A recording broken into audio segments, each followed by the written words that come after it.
Hello and welcome to We Never Met, the podcast where I have an interesting stranger on every week. And today I have Katy McHugh.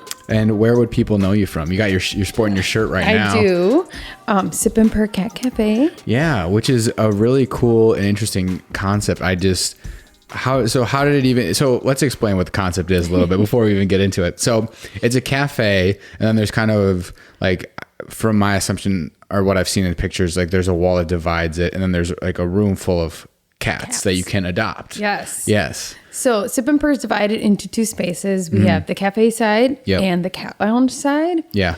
Folks can hang out in the cafe, grab coffee, wine, something to eat, and watch the cats through windows. Yeah. Or if they want, they can choose to bring all their goodies into the cat lounge and hang out with adoptable cats. Yeah. Yeah. Which is, it can be fun both ways. You know, watching cats can be fun, you know. We get a lot of people and cat watchers who just stay in the cafe side and watch. Yeah. Is the divide, did that have to happen because of like food safety and stuff like that? Like, or is there cafes that have cats just roaming around? Is that okay to do? Not in the United States. Okay. There are overseas. Okay. In the United States, for the health code reasons, we have to have it divided. And we actually, not only is Sip Purr divided into two spaces, we have two separate HVAC systems. So there's no exchange of air. Wow. Where did I come from, first of all? Because it is an interesting idea that I've never seen up until here in Milwaukee. Yeah. It's totally random. Yeah. I'm also a flight attendant. I think I talked to you about that. Yeah. I fly for Southwest. And in February of 2017, my husband and kids and I, we were just traveling in Amsterdam, sitting in a cafe, not a cat cafe, just a little restaurant. Just a regular one this time, Yes. And a cat, they have house cats there in Europe. So they have cats in restaurants in Europe. No big deal. This cat named Gigi jumped on my lap while I was drinking a glass of wine. And I turned to my husband and said, I just want to open a place where people can drink wine and pet cats. No joke. That's the dream, The cat's name was Gigi. Yeah. We have a drink at Sip Purr named after her on the menu. Nice. So I got back to the United States and I was telling one of my girlfriends who lives in Washington, D.C. about my experience with Gigi. Yeah. And she's like, oh, yeah, those cat cafes are opening up all over. And I was like, what? Really? Yeah. Seriously, I started making phone calls, started Googling crazy. And is there a lot of them? Every major U.S. city has a cat cafe or is getting one. Not all of them are like Sip Purr. Sure. Some of them are just kind of more little bigger adoption centers where maybe you can just grab a soda. Sure. Or coffee or just hang out with the cats. Yeah.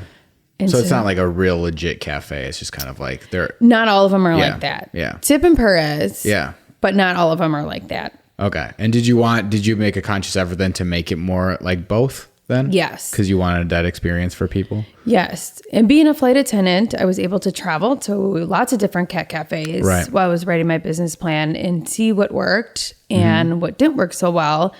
And taking Milwaukee into consideration, I knew that we needed something more than just a place where you could pet cats. We needed to provide an experience. Sure. Yeah. And so leading up to like actually opening, how'd you find the location? Why did you decide there? Was it because of like foot traffic and people would see? That's a funny story too.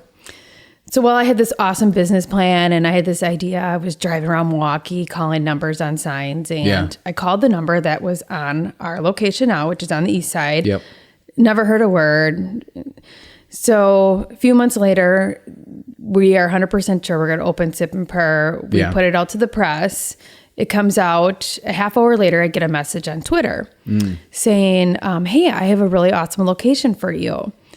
And I responded, is a landlord cool with the concept? Yeah. And he's like, I am the landlord. And it was a match. And that's a spot that we're in right now. Oh, wow. Yeah. So did you have to do a lot of renovations to that place to make it what was it before you got there? Was it just a restaurant? So our location a long time ago, it was part of the Oriental Pharmacy. Oh. So we actually have the basement, I think, that housed the Oriental Pharmacy. But before that, before we were there, it was the Eastside Framing Gallery. Oh. But it had been empty for a few years and it needed everything. Oh yeah, I bet. Especially what you wanted to do with it. I'm sure like you had to get all the specifications and stuff. Yes, everything and then some. Was that like way more than you thought, or doing like the research and seeing all the things happen? Was it like pretty on standard with what you thought? It was pretty unstandard. There were a couple hiccups, and mostly because even the city, the building code, the health department, they didn't really 100% know either. Right. Until we would get to that spot, and they're like, well, in order to meet code, this has to happen. I guess we got to do this. Yeah. And I'm like, okay, well, we're already this much into it. I guess we will do that then. Right. Yeah, exactly. So I guess let's talk about the cafe now. So how many cats do you have currently? Because people can come in there and adopt them. Yeah, they're all adoptable, except for Nacho and Nero, our two house cats that live there all the time. Why are they not adoptable? Because are they there to like socialize other cats? They are. They love people. They love the other cats. They're a really great constant for the new cats that come in to the lounge. Right. And they're also a great constant for people who can't have cats who come to Sip and Purr to hang out. They they think of Nacho and Nero as theirs. Yeah. It's so cute. Yeah. Do you get a lot of people that are coming regularly, like every week or every other week or whatever? Yeah, we do. Yeah. And we're seeing it more and more now. Because you guys aren't that old. You guys are what, like a year old almost? Yes, we just turned a year on June 1st. Yeah, that's awesome. Yes. Yeah. Has the first year been what you expected? Yes and no. A lot of it I expected and kind of knew there were going to be certain roadblocks based on meeting with other cat cafe owners during the business planning stages. Yeah. But there's a lot of stuff where I'm like, okay, this is one thing I never thought about. Yeah. Just like health issues with the cats or nothing major. The social media aspect is way, way more than I ever imagined. Yeah, because you are huge on social media. Like for a year, like you guys have a ton of followers on Instagram, and people are really responding. We do, and they watch every move, which is something. It's good and it's bad. Kind of scary, yeah. Kind of scary. Yeah. But we have a huge, huge support system, and that's something I never dreamed we'd ever have. It's amazing. Yeah, and it keeps continuing to grow because I mean, at this point, you guys have adopted over like what 230 cats or more. We just did 249 last night. Wow. Last night. 249. I saw on your story, actually, maybe it was last night. There was a cat called Kanga and had no front legs. Is that correct? Kanga is currently being fostered at my house. She's one of our Doha cats that came in from Doha, Qatar last Tuesday. Okay. She will be adoptable. There's a higher, Kanga's meant for a higher power. I can't. That's if we amazing. have time, I'll tell you this quick story of Kanga. We have tons of time. So Kanga, we work with Lakeland Animal Shelter in Elkhorn, who's been using the open cat colony concept for 15 years. So we get our cats from Lakeland. Sure. Being a flight attendant, I also have made some connections overseas, and there's just no hope for a lot of these cats. Yeah. So I work with a nonprofit in Doha, Qatar, and I've also brought a few in from Cairo. Yeah. Kanga is one that in September, when she was 8 months old, she was hit by a car, taken to the vet in Doha by a woman, totally paralyzed. The vet was going to euthanize her, and the woman said, well, let me think about it. I'll come back. Well, the lady never came back. By law there, the vet can't make any type of decision for 6 weeks. So they had to keep this cat. Well, in the meantime, Kanga's back legs started working, and she started eating and drinking on her own. Oh, wow. So they couldn't euthanize her because she hops around on her two back legs like a kangaroo. Yeah. But she was just going to stay with the vet. In Doha, they don't adopt cats. There just is no hope for them. And the director of the nonprofit that I work with showed me her video, I think it was. And I'm like, I'll take her at Sip and Purr. Yeah. And she's like, really? I'm like, yeah. So she How do you get cats over here? Do you just like on the plane? They just take. Yes. So they make the 16, and really the cats coming to us at Sip and Purr, it's really a last resort. Right. They've exhausted all their options over there with finding them homes. Right. So they make the 16-hour plane ride from Doha to Chicago. Wow. And then I pick them up at O'Hare. And they're 100% vetted, vaccinated, microchipped, spayed, neutered. But I bring them to my house for 2 weeks so they can decompress. Right. And then they go to Sip and Purr for adoption. Yeah. And I was watching videos. Yeah, she just hops around. She's so awesome. Yeah, I love her. Yeah. And you had there was another really big Nala from Cairo. That was like a huge thing on social media. I saw that all the time. That was another crazy Katy random traveling. I was in Egypt. I was meeting actually with the folks in Doha who I work with, the nonprofit Even Star. Yeah. And my son said, I've always wanted to go to Egypt. And so being a flight attendant, we get benefits on other airlines. And we're like, let's go. So we went to Egypt. We're walking around Cairo. Cole sees this teeny little kitten in a pet store all alone. She probably wouldn't have made it another 48 hours if we wouldn't have taken her. Yeah. So, Mom, we can't leave her here. I bought her from the pet store, took her to the vet, snuck her into our hotel room, took her to the vet to get all the required paperwork. Sure. And she was just a teeny little kitten, and brought her back to America. I had her for about a month. We fostered her. Okay. And then she got adopted, and now she's in St. Louis. Oh, wow. Yeah, she's a traveling cat. She is. She's very, very lucky. Yeah. So what is the situation with like animals, or I guess cats specifically, over in the Middle East? Is it like, are there just a lot of there's a ton cats around? There's a lot of cats. They don't spay and neuter like we do. Yeah. They don't have humane societies like we do. They don't adopt. Okay. So they're just kind of out It's around. A completely different culture. Yeah. It's catching on in Doha. We work with a nonprofit who has a shelter called Pause Qatar, but it's all privately run. There's no government help. It's all, and a lot of it's run by expats who won't be there forever. Right. Yeah. So how many have you gotten from overseas besides those two? So I've lost count. Oh, it's been a lot? I would say over 20 now. Okay. Yeah. Wow. Yeah. Cause I think with Nala, it was like, she was so adorable and little and like fluffy. Oh man. I'm just surprised that she didn't last very long, I'm assuming, right? Once you put her in there. We had a ton of interest, and her adoption was all completed and processed before.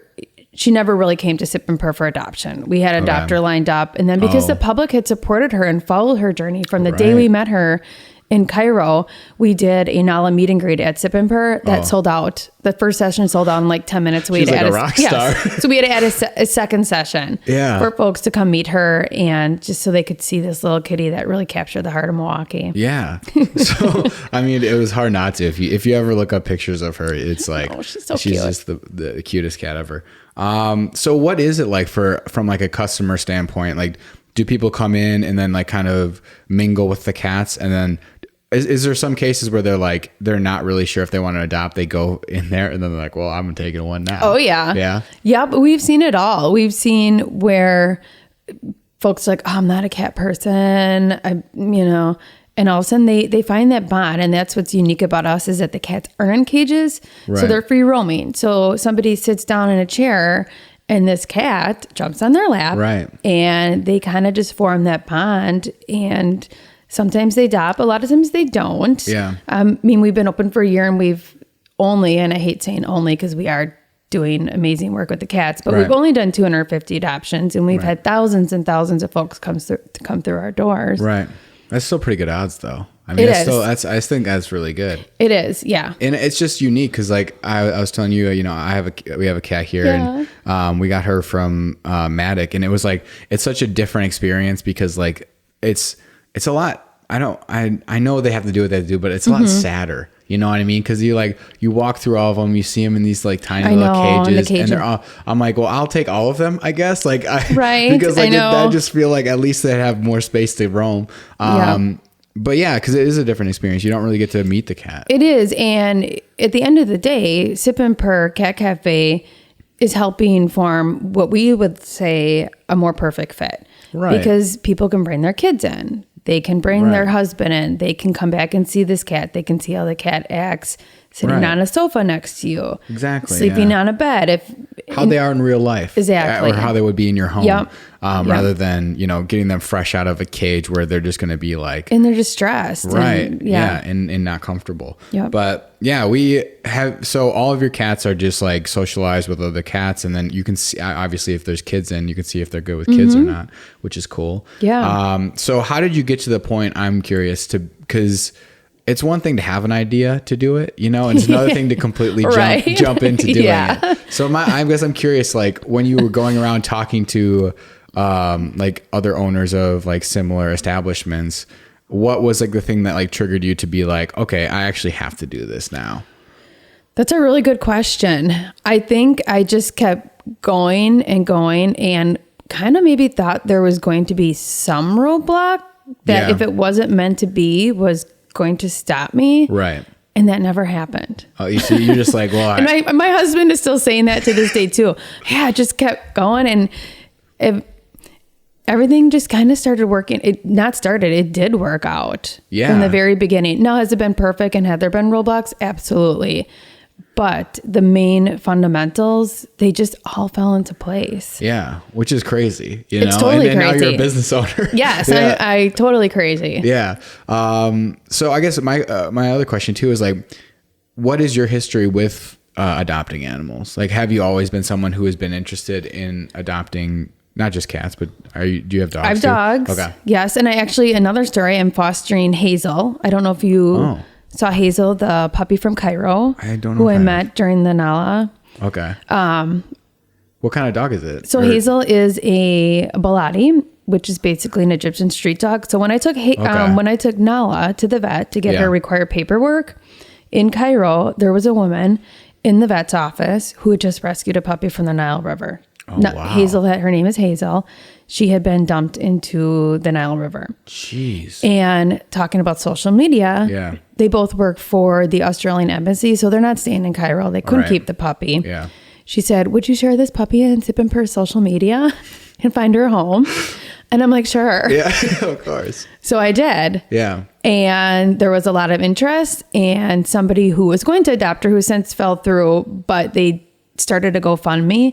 So I went over and brought Hazel back May 8th. So Hazel's being fostered at my house and will be adoptable this weekend. That's cool. So I do love dogs too. Yeah. No, I mean, you could love everything, I mean, so my question is then, is that the first dog that you guys are going to adopt for Sip and Purr? Yes. Okay. And really our specialty is cats. Right. We did this. It was a story that I was connected to, and she was connected to Nala, and Hazel just pulled at my heartstrings, and it all another thing, it just kind of worked out. Yeah. That's the problem though I have with animals, is that like they all do. I just like, I feel so bad sometimes because it's just like, I mean, like the stuff you're doing is amazing, obviously, and helping it. And I'm like, man, I really should do more. Like, cause there's so many animals that need help. You're doing something right now though, just talking about it. Yeah. And that's what I tell people, advocating even if you can't bring these animals into your home or foster or donate, just talking about people and educating people is huge. Right. Yeah. Cause I think people don't even really understand the why you should neuter your cats and stuff like that. And how crazy, because you can let your cat outside if it's not neutered, outdoor cat. You could have tons of babies. They're all out in the streets too now. Yeah, they should spend the afternoon at a shelter right now. Yeah. The shelters they're overrun with kittens right now. Right now? Specifically now, or just generally? Yeah, it's that time of year. The shelter that we work with, they would say, oh, there's not really a kitten season. We always have kittens. Yeah. But from what I've been hearing, there are a lot. And maybe because we had a warmer winter. Maybe, yeah. But there's a ton, every shelter. Yeah, there's tons of kittens. I was at our shelter, that Lakeland that we work with, a few weeks ago, and there was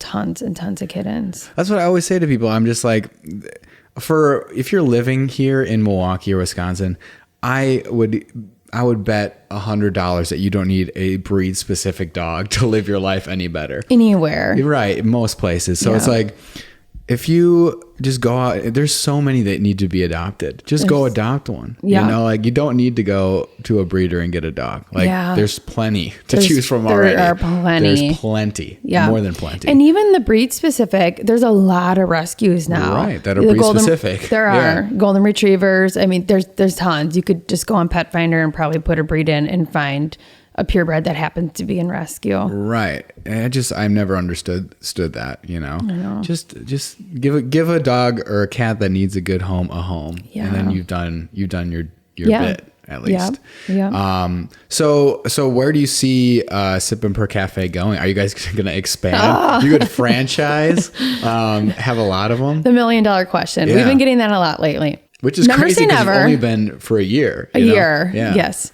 Never say never. Our goal right now, we just got to a year and it's still very surreal. It feels like it's taken a long time, but then it feels like it flew by in a second. Right. We want to keep really building our presence here in the Milwaukee community and doing more community outreach events. We're going to be marching in the Pride Parade on Sunday. With cats? With Nero, one of our house cats I was talking about. He's going to be on a float or something? Yes, he is. That's cool. Yes. Nice. Everybody loves Nero. Yeah. So just to really keep developing our presence here in the community and get more cats adopted. Yeah. You get those numbers even higher. Yeah. Cause with all that, I mean, there's always more coming in, There's always more. It never ends. Are there any that you can't have at your shelter because of certain things? At Sip Purr? Yeah. It really is. We take with the shelter what Lakeland Animal Shelter brings us. Where are they located? They are in Elkhorn. Okay. So Walworth County. Okay. We've housed well over 250 cats now. And in that whole year, I think we've only had to send 2 back to the shelter that Sip and Purr was just not the place for them. Sure. And then they went on to get adopted at at Lakeland Animal Shelter. Yeah.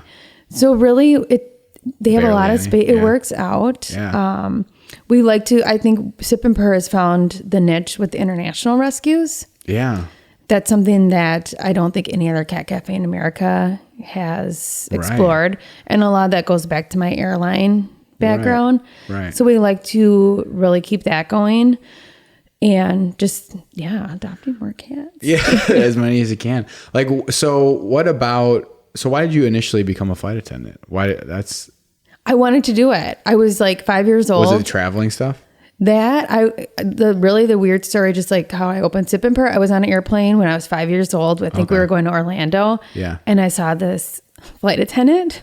I don't remember her name. And I'm like, I want to do that when I get old. And then it just stuck. And I just did it. Wow. I've been flying for 20 years. Okay. Southwest is actually my 3rd airline. Okay. And I'm still flying. I fly very, very part-time. I was going to say, that's got to be tough now. Really part-time, yeah. Is it mostly domestic? Because, I mean... Southwest flies, we go international, like South America, the Caribbean. Sure. But we have agreements with other airlines. Yeah. So that's how I'm able to go over to Cairo and over to Doha. But yeah, I mean, it's got to be cool to just go around and experience other places for free. Do you guys get to be there much? Like when you fly to another city or place, you get to like stay there for a while? We do sometimes on overnights. And that's how I was able to form Sip and Purr's business plan. On my overnights, I go visit a cat cafe. So yeah, we do a little bit, not long, but enough to go check out a cat cafe. What was the one, I guess, that started it all? Like what? Oh, I guess in that was overseas, but Gigi, the cat Gigi. Yeah. So was there any other cat cafes that like wowed you that you're like, oh my gosh, like this has to, like in any other cities? So the first cat cafe that I actually visited and I spent a couple hours with the owner was Purrington's in Portland, Oregon. Oh, they gotta have a good cat cafe. They do. Yeah. They do. The owners just sold the cat cafe and they actually moved to like Memphis or somewhere. Oh, okay. But Purrington's is still alive and well under new ownership. So that was the first cat cafe that I actually visited. Oh, wow. But I've been to quite a few and really, I feel like I've taken what I've seen works, what doesn't work, and really made it Sip and Purr. Yeah. I mean, of course, I'm going to say it's the best, but yeah. I get that. We had guests in the cat cafe on Sunday, and they're like, I've been to a bunch. This is the best. Yeah. Is there any stories like that with people who have adopted cats there that you remember? Like any really good stories of adoption? It's Sip and Purr? Yeah. Yes. Once you adopt a cat from Sip and Purr, you are part of our family. So we always are getting updates. We're always getting tagged on social media. At our anniversary on Saturday night, there was a couple that came in. They haven't been in since, I think, September when they adopted a cat named Roxy, who actually looks like your cat. Yeah. And she was just pulling out her phone and showing me these pictures, and she almost had tears in her eyes. And she's like, I can't remember my life without her. I mean, we get that all the time, and there's bad stuff, but that's why we're here. Right. Does that make you almost want to cry too? All the time. Yeah. Yes. Yeah. We do cry at Sip and Purr. It's okay to cry. It's okay to cry. We just adopted a cat yesterday, Albie, and the cat lounge concierge had to take a second in the back. Yeah, I was going to ask, is it hard for you? Like, because do you get attached to some of them? Yeah, I'd be lying if I said I didn't.